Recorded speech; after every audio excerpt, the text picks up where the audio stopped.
গুরুদেব, সিঙ্গাপুর থেকে আপনার এক শিষ্যার ছেলে এসেছিলেন অনেকদিন আগে। তো সেই সময় আপনার নাম্বারটা উনি নিয়েছিলেন, কিন্তু আপনাকে কোনো নাম্বার উনি দেননি বা আপনি নিতে ভুলে গেছেন। তা এখন উনাকে আপনার খুব প্রয়োজন বলে আমি শুনেছি। তা আপনি যদি কোনো মেসেজ উনাকে দিতে চান তা আপনি দিয়ে দিন। না, মেসেজ ওনাকে একটু দরকার হয়ে পড়েছে এখন কোনো একটা কারণে। তো উনি আমার কাছে এসেছিলেন থানা থ্রু দিয়ে, সোনাপুর থানা থ্রু দিয়ে এসেছিলেন এবং আমার কাছে এসে আমাকে বলছিলেন যে আপনার সঙ্গে একটা বিশেষ কথা আছে, মা আপনার জন্য কিছু বলে গেছেন, সেটা আপনাকে বলতে এসেছি। আমি সিঙ্গাপুরে থাকি এবং আমার সিঙ্গাপুরে ব্যবসা আছে। তো তারপরে আর আমি বলেছি আচ্ছা ঠিক আছে। উনি ফোন নম্বরটা আমার নিয়ে গেলেন, কিন্তু কথা হচ্ছে যে সে আর ফোন করেননি। তিনি আর ফোন করেননি। তো দয়া করে বলুন। যদি উনি শুনে থাকেন বা এই ভিডিওটা যদি উনি দেখে থাকেন তাহলে অবশ্যই এই নাম্বারে ফোন করবেন। আমি এই নাম্বারটি আপনাকে ভিডিওতে বলে দিচ্ছি, 9874205238, 9874205238। দয়া করে এই নাম্বারে কন্ট্যাক্ট করবেন যদি আপনি এই মেসেজটি গুরুদেবের পান। এই ভিডিওটি যদি দেখে থাকেন, সিঙ্গাপুর থেকে এসেছিলেন আপনার মা, গুরুদেবের শিষ্যা, কোনো একটি প্রয়োজনে আপনি গুরুদেবের কাছে এসেছিলেন। দয়া করে পারলে এই নাম্বারটি যে বললাম সেই নাম্বারটিতে একটু কন্ট্যাক্ট করবেন। প্রণাম গুরুদেব। চলুন, প্রণাম গুরুদেব। গুরুদেব, একটি বিষয় নিয়ে মানুষের মধ্যে অনেক বিভ্রান্তি আছে, কালসর্পদোষ। তো আপনার প্রিয় শিষ্য শান্তনু রায়কে আমি প্রশ্নটি করব, কালসর্পদোষটি কি? এর কি কোনো মাহাত্ম্য আছে নাকি শুধু শুধু এটা মানুষকে ভ্রান্তির মধ্যে ঠেলে দেওয়া হয়? কালসর্প বলে আমাদের জ্যোতিষশাস্ত্র, বৈদিক জ্যোতিষ, পুরাণে আমাদের কোনো কিছু লেখা নেই। বেদেও আমাদের কালসর্প বলে কোনো যোগ নেই, কোনো দোষ নেই। এটাকে টোটালি আমাদের কালসর্প দোষ বলে আমরা জ্যোতিষীরা নিজেরা তৈরি করেছি, নিজেদের ব্যবসার কারণে, নিজেদের আর্থিক লাভের জন্য এই জায়গাটা আমরা তৈরি করেছি। কিন্তু কালসর্পের ব্যাখ্যাটা বলতে গেলে, কাল মানে হচ্ছে আমাদের সময়কে বোঝানো হচ্ছে। কাল মানে কি? কাল মানে হচ্ছে আমাদের সময়, কাল মানে হচ্ছে মুহূর্ত। আর সর্প মানে হচ্ছে সাপ, সাপ মানে হচ্ছে শরীর। আপনারা বলতে পারেন সাপ মানে শরীর কিভাবে হলো, বডি কিভাবে হলো? আমরা চলে আসি সায়েন্সে। আমরা ছোটবেলায় লাইফ সায়েন্স পড়েছি, বায়োলজিতে অনেক বইতে আমরা ছবি দেখেছি। আমাদের খাদ্যনালী এখান থেকে শুরু হয়ে আস্তে আস্তে আস্তে আস্তে করে পেটে সাপের মতো গুটি গুটি গুটি গুটি আমাদের পায়খানার রাস্তা অবধি গেছে। তো আগেকার পুরাণ মতে সর্প হিসাবে যে আমাদের খাদ্যনালীটা গেছে, ওই খাদ্যনালীকে আমাদের বডি বোঝানো হয়েছে, শরীর। তো সুতরাং কাল মানে হচ্ছে মুহূর্ত আর সর্প মানে হচ্ছে শরীর। এই ব্যাখ্যাটাকে আমরা আমাদের জ্যোতিষশাস্ত্রে বোঝানো হয়েছে কাল সর্প। মানে কোনো বাচ্চা যখন জন্মগ্রহণ করে তখন আমাদের সবার আগে গর্ভ থেকে আমাদের মাথাটা বের হয়, বাচ্চাদের মাথা সবার আগে বের হয়। যতক্ষণ না পুরো বডিটা পৃথিবীতে ভূমিষ্ঠ হচ্ছে ততক্ষণ সম্পূর্ণ জন্ম সংগঠিত হয় না। তখন মাথাটা যখন আগে বেরোয়, তারপরে বডিটা বেরোয় গর্ভ থেকে। তারপরে ডাক্তারবাবু টাইমটা নোট করে যে এই টাইমের মধ্যে একটা সম্পূর্ণ জন্ম আমাদের সংগঠিত হয়েছে বাচ্চাটা। শুধু আমাদের হিউম্যান মানুষ কেন, বাচ্চা কেন, আমাদের কুকুর, বিড়াল, হাঁস, মুরগি সমস্ত কিছু ধরতে পারেন আপনি। কালসর্প মানে হচ্ছে আমাদের একটা সময়ের মধ্যে, একটা মুহূর্তের মধ্যে একটা সম্পূর্ণ জন্ম যখন সংগঠিত হচ্ছে তাকে আমরা বলছি কালসর্প। সুতরাং এই কালসর্পকে কাটানোর কোনো উপায় নেই, আর আপনারা কালসর্পকে কাটাতে পারবেন না। কালসর্প নিয়ে আমরা জন্মেছি। আমিও কালসর্প, আমার গুরুদেব পাশে বসে আছেন, তিনিও কালসর্প, ক্যামেরাম্যান পিছনে যিনি বসে আছেন তিনিও কালসর্প। আমরা সবাই কালসর্প। এটাকে কাটাতে গেলে আমাদের সবাইকে মেরে ফেলতে হবে। সুতরাং জ্যোতিষশাস্ত্রে আমরা এরকম বিভিন্ন রকম ব্যাখ্যা রয়েছে, বিভিন্ন রকম টার্ম রয়েছে, সেগুলোকে মানুষকে ভুল বোঝানো হচ্ছে। তো আমাদের উপনিষদে আমরা কি পড়েছি? উপনিষদ পড়েছি আমরা কর্ম কেন করি। যারা আমাদের ভগবান মানে না, যারা নাস্তিক তারা ভগবান মানে না, তারা বলে কর্মটাই হচ্ছে ধর্ম। তো সুতরাং আমরা কর্ম করছি কিসের জন্য, সেটা আগে প্রশ্ন। কর্মটা আমরা কেন করছি? কর্ম নিশ্চয়ই আমরা আমাদের নিজেদের জন্য করছি। কর্মটা আমরা আমাদের নিজেদের স্বরূপ করছি। আমরা যা কিছু করছি সব হচ্ছে ব্রহ্মস্বরূপ। আমাদের অংশ হচ্ছে আমরা আবার যদি সায়েন্সে চলে যাই, আমাদের কেমিস্ট্রিতে আমরা পড়েছি অণু পরমাণু। আমরা ব্রহ্মের অণু পরমাণু, আমরা হচ্ছে ব্রহ্মের পার্টিকেলস। আমাদের সমস্ত সৃষ্টিটা হচ্ছে ব্রহ্মের পার্টিকেলস। তো সুতরাং এই ব্রহ্মের অণু পরমাণু হলে ব্রহ্মাণ্ড মানে ব্রহ্মাংশ। আমরা হচ্ছে ব্রহ্মাণ্ডের অংশ মানে হচ্ছে আমরা ব্রহ্মাংশ। তো ব্রহ্মাংশ হচ্ছে আমাদের অংশ। আমরা যে অংশে আমরা পৃথিবীতে বাস করছি সেটা হচ্ছে আমাদের ব্রহ্মের অংশ। সুতরাং আমাদের সম্পূর্ণ একটা সময় আমাদের যে সম্পূর্ণ জন্ম সংগঠিত হয় সেটাকে আমরা বলছি কালসর্প। এটা নিয়ে মানুষের অনেক ভ্রান্ত ধারণা। তো আমি অ্যাস্ট্রোলজারদের, জ্যোতিষীদের একটাই কথা বলবো যে আপনারা একটু পড়াশোনা করুন, একটু পড়াশোনার মধ্যে থাকুন, তাহলে আমরা জ্যোতিষটাকে অনেক উন্নততর জায়গায় নিয়ে যেতে পারবো, অনেক উচ্চ মার্গে নিয়ে যেতে পারবো জ্যোতিষটাকে। তো একটা জিনিস দেখুন আপনারা, আমাদের পেটে যদি বিদ্যে না থাকে আমরা এগোবো কী করে? আমরা একই জায়গায় আটকে থাকবো। 7.5 মাঙ্গলিক কালসর্প। এই কালসর্প আশা করি এই ভিডিওর মধ্যে দিয়ে আপনারা বুঝতে পারবেন কালসর্প অ্যাকচুয়ালি টার্মটা কিসের টার্ম, কোথা থেকে এসছে। কালসর্প মানে কোনো কাটানোর এখানে কিছু নেই, কোনো দোষের কিছু নেই, কোনো যোগের কিছু নেই। কালসর্প মানে হচ্ছে আমাদের একটা সময়, একটা টাইমের মধ্যে একটা সম্পূর্ণ জন্ম সংগঠিত হচ্ছে, তাকে আমরা বলছি কালসর্প। আমরা সবাই প্রত্যেকে, আমরা পুরো সৃষ্টির মধ্যেই যে কটা প্রাণী রয়েছে, আমি যতদূর জানতাম শান্তনু যে কালসর্প যোগ কাটানো যায় না, কাটে না। এখন আমি করি কি, আমি বলি তোমরা চলে যাও নাসিকে ত্রম্বকেশ্বরে, ওখানে গোদাবরী জলে চান করে বাবাকে পুজো দাও, ওটা কেটে যাবে। মানুষ কাটাতে পারে না, হয় না। আমাদের কিছু দোষ ত্রুটি থাকে কালসর্প দোষে, তো একটাই রাস্তা খোলা আছে, ত্রম্বকেশ্বরে চলে যাও, গিয়ে গোদাবরী জলে চান করো, চান করে বাবাকে পুজো দাও, দেখবে কালসর্প দোষ কেটে গেছে যদি কিছু থাকে। এটা আমরা বলে দিই। সুতরাং কালসর্প বলে আমাদের কোনো অস্তিত্ব নেই। আর আপনারা আশা করব, আপনারা দেখুন সায়েন্স অনেক এগিয়ে গেছে, সত্যি কথা বলতে প্রচুর এগিয়ে গেছে, বিজ্ঞান অনেক এগিয়ে গেছে।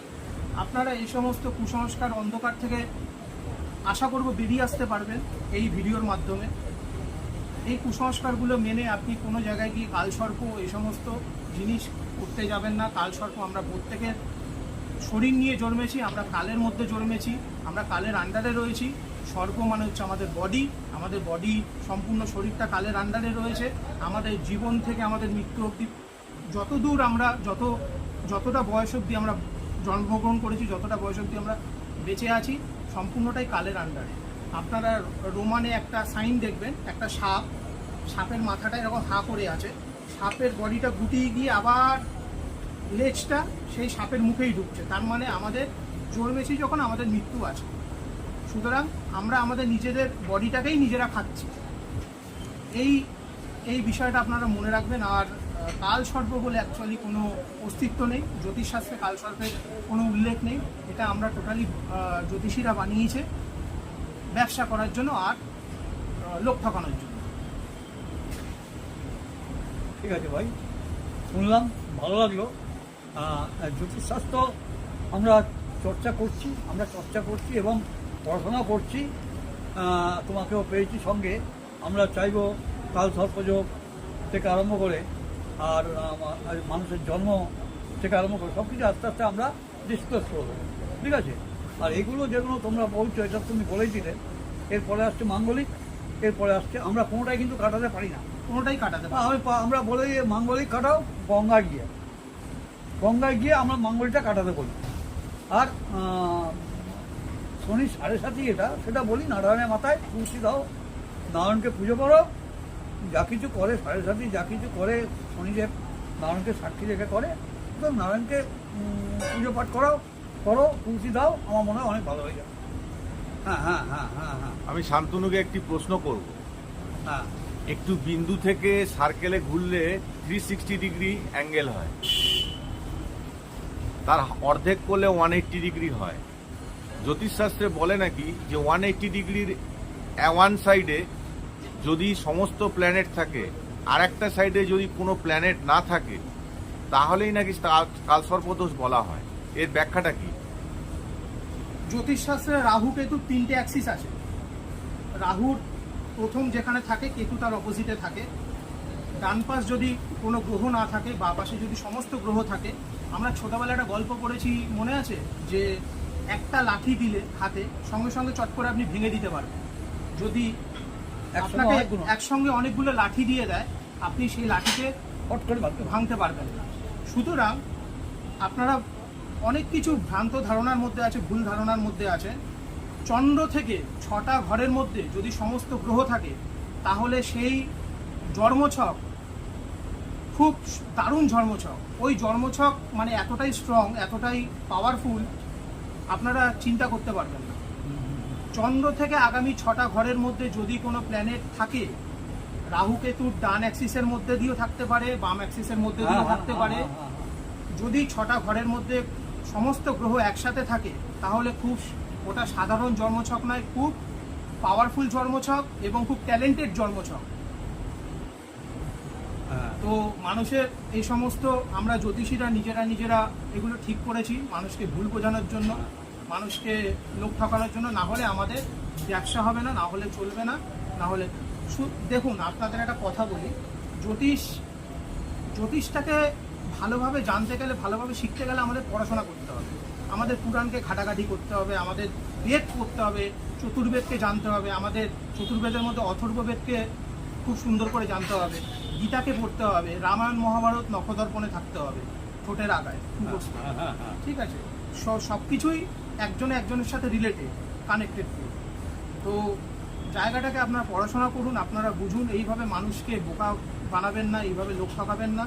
জ্যোতিষীদের বলবো, আপনারা একটু পড়াশোনা করুন, একটু জায়গাটা দেখুন, ভেবেচিন্তে দেখুন, আপনারা এই 7.5 মাঙ্গলিক কালসর্প থেকে আপনারা অনেকটা বেরিয়ে আসতে পারবেন। কিন্তু শান্তনু, আমি যতদূর জানি যে 180 ডিগ্রি অ্যাঙ্গেলের এক পাশে যদি খালি থাকে আর এক পাশে যদি সমস্ত গ্রহ থাকে, অরিজিনালি সেই মানুষটির কিন্তু অনেক কিছুর থেকে, তার প্রাপ্তি থেকে বঞ্চিত হয়। যেমন বিবাহ বলো, সন্তান বলো, চাকরি বলো, সম্পত্তি বলো, তার কোনো না কিছুর থেকে কিন্তু সে কিন্তু বিরত থাকে, মানে বঞ্চিত হয়ে থাকে। এটা কিন্তু দেখা গেছে জ্যোতিষশাস্ত্রে।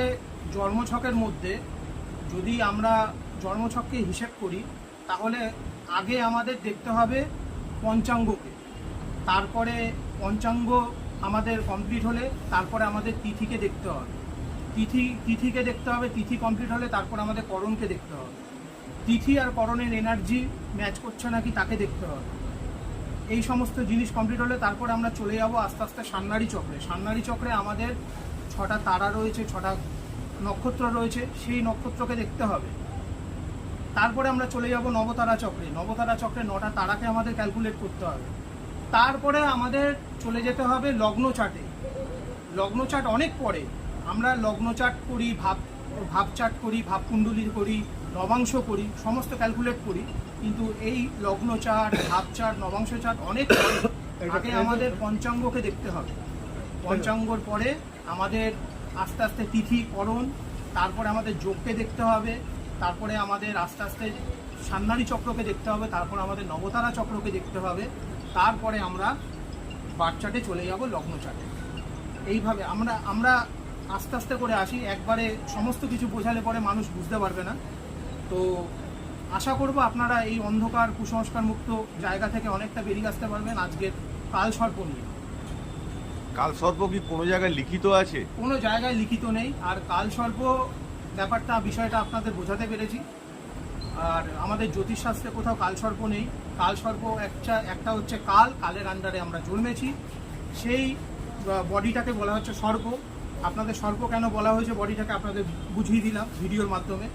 তো সেই কালের আন্ডারে আমরা জন্মেছি, সেটাকেই বলা হচ্ছে কালসর্প। আমরা জন্মেছি, আমাদের মৃত্যু অবধি যাব, মৃত্যুর পরে তারপরে আস্তে আস্তে করে আবার পুনরায় জন্ম, ঠিক আছে? তো সুতরাং আপনারা কালসর্প বুঝতে পেরেছেন। কালসর্প হিসাবে কোনো টার্ম, কোনো যোগ, কোনো দোষ আমাদের জ্যোতিষশাস্ত্রে কোথাও বলা নেই, কোনো বেদে কোথাও লেখা নেই, কোনো জ্যোতিষের কোনো বইতে কোথাও আপনারা খুঁজে পাবেন না।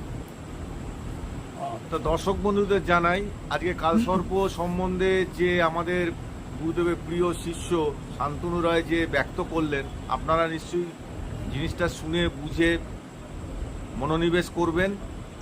এরপরে আমরা মহামদেব নিয়ে আলোচনা করব, তারপরে শনি 7.5 নিয়ে আলোচনা করব, তারপর আরও কিছু আছে সেগুলো আমরা এক এক করে আলোচনা করবো। করা যাবে। লোককে জানানোর জন্য, বোঝানোর জন্য, লোক বুঝুক, একটু বুঝুক, কারণ লোক ঠকছে, প্রচণ্ড রকম ঠকছে, আমাদের কাছে আসছে তো, হ্যাঁ প্রচণ্ড ঠকে আসছে, সেগুলো যাতে না হয় তার জন্য আমরা চেষ্টা করছি। আপনার তাতে হয় হবে না, মানুষ না নিলে তো কিছু করার নেই, মানুষ না নিলে তো আর কিছু করার নেই, মানুষ নিলে ঠিক আছে, কোনো অসুবিধা নেই, আর ঠকবে না অন্তত। মানে তাহলে ও গুরুদেব এখানেই শেষ করি। হ্যাঁ, আর কি, আর কিছু নয়। প্রণাম গুরুদেব। হ্যাঁ, প্রণাম।